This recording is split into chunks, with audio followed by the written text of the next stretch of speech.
काल का इतना भयंकर जाल है, यदि परमात्मा की भक्ति और ये ज्ञान साथ ना हो तो जीव का कोई जो अस्तित्व नहीं कि वो ज्ञान के आधार पर टिक जाए।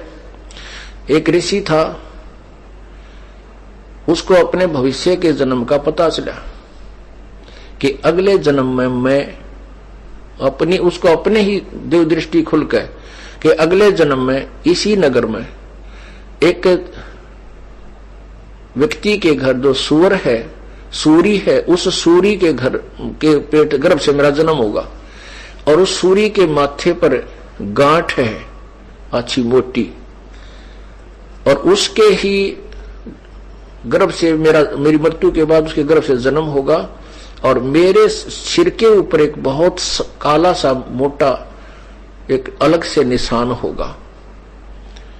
तो उसने अपने बच्चों से कहा, बेटा मेरी मृत्यु होगी, मृत्यु के बाद मैं उस व्यक्ति के घर जो सूरी है ऐसे उसकी गांठ है और मैं उसके घर जन्म लूंगा। एक काम करिए तुम, उसने मोल लेकर उस बच्चे को मोल ले लेना और मुझे मार देना, उसको मार देना, मेरी मोक्ष हो जाएगा।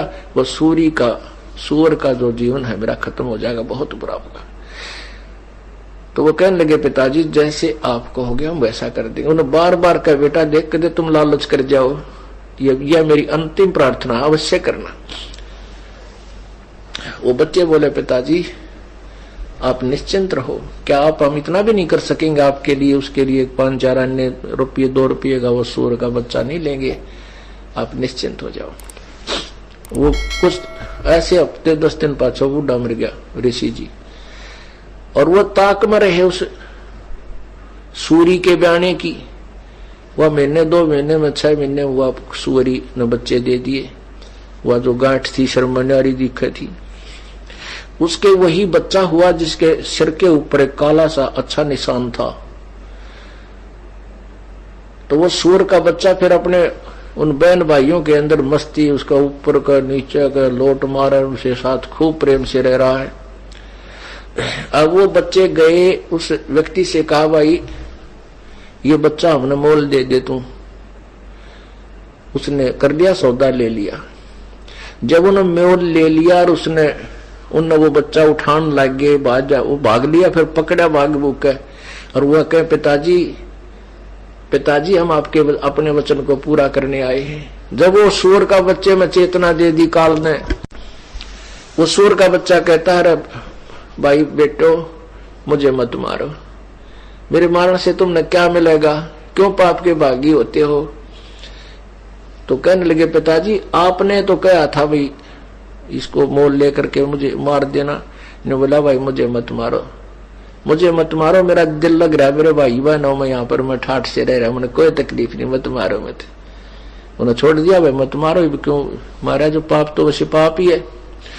तो ये समस्या है इस काल की। जब एक सुअरी के बच्चे के जन्म में वहां उस अपने परिवार में इतना व्यस्त हो गया, इतना खुशी मना रहा है, और स्वर्ग में जाए पास देवता कद्दे भी इस बात को हृदय से नहीं कहेंगे, ऊपर से कह भी दें भाई मानस जन्म इब का हो गया, तो हम जो है ना वो भक्ति या नहीं करें, मोक्षशाली करेंगे, तत्वदर्शी संत ढूंढेंगे, या अंधे फिर अंडी पाक जाए, अपनी अपनी डफली अपने अपने राह। क्यों काल की बहुत भयंकर मार है। तो ये वहां पर हृदय में कसक के भगवान ये तो गलत स्थान पर आगे तड़फेगा, वो एकाध ही होता है।